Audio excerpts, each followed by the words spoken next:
the Silent Mothers Project coming up to give a short speech. Here you go, Sam. All right, Sam! Hi everyone, my name is Sam Richardson. I am the founder of the Silent Mother Project, and I have been a stay-at-home mom for over a decade now, which, depending on who you ask, either means I do everything or nothing at all. And that right there is the problem. If I had $1 for every time someone said, "Oh, so you don't work," I probably wouldn't need to be standing here talking about labor rights. The truth is, I do work. I just don't get paid for it. I don't clock in, I don't clock out. There are no weekends, no sick days, no HR department, and definitely no retirement plan. But every single day, I am managing a household, raising 3 human beings, supporting my family, and doing the kind of labor that keeps everything else in this country running. It doesn't count. There is an entire workforce in this country that is completely invisible to stay-at-home parents. Yeah. We have built an economy that would collapse without us, and then decided that our labor isn't worth paying for or even recognizing. We are the reason people can go to work. We are the reason kids are fed, cared for, raised, and ready to become the next generation of workers, voters, and leaders. We are the foundation that everything else is built on. Yet, our labor is dismissed as just staying home. People love to frame it as a luxury, as a break, a choice. But let's talk about that word for a second, choice. Because when childcare costs more than your paycheck, when healthcare is tied to employment, when there are no systems in place to support working families, that is not a choice. I became a stay-at-home mom because it cost more to put 2 kids in daycare than what I brought home. Calling it a choice is convenient because it lets the system off the hook. So we do what we've always done. We figure it out. We stretch. We sacrifice. We carry it all.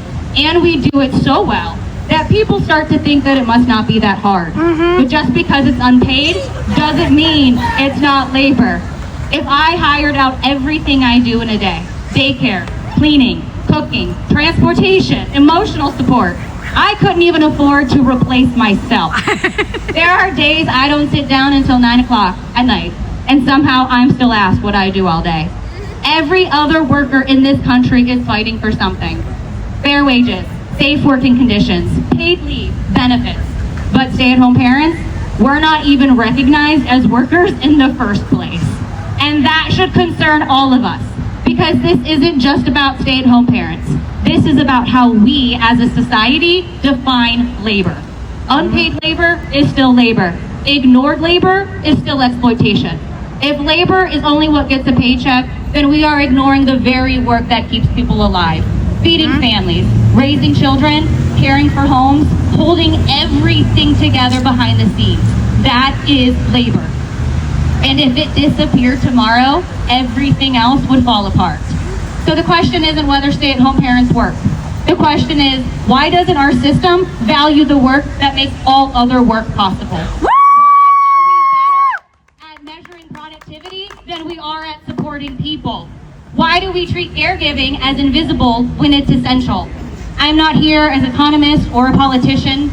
I am here as someone living this reality every single day, as someone who has built a life, raised children, and navigated systems that were never designed for people like me. And I'm not alone. That's why faces like this matter. Because May Day isn't just about jobs we see. It's about the labor we've been taught to ignore. It's about expanding the conversation. It's about recognizing that dignity in work shouldn't depend on whether or not you receive a paycheck. And it's about community.